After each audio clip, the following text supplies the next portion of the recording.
Hello guys! Natapos din na buding na magsamok-samok sa inyong oras. So, tinuod din na ilang gingon na inong ang mga chismis ka mulupad-lupad jud ay sa kuday kina jud ay mga pakpak ng mga chismis, mga marites no.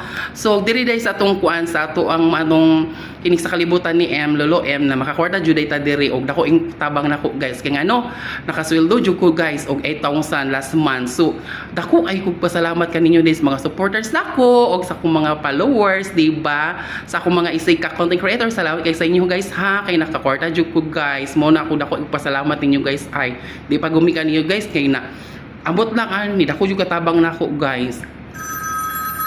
Ay. Hello? Hello ma'am, kanang pasensya sa ma'am ha, kay asa ko paninglam ma'am kay wala pa mo koy kwarta ma'am o ikabayad ma'am puno sulod na lang bulan ma'am. Yan ako maka kwarta ko po ma'am kung maka kwarta ko ani ni Lolo M ha, pwede ra ma'am. So, ipaita na, uy. Ala mo ka sa ko, ma'am. Pasensya na, ma'am, ha. Pasaylo ako.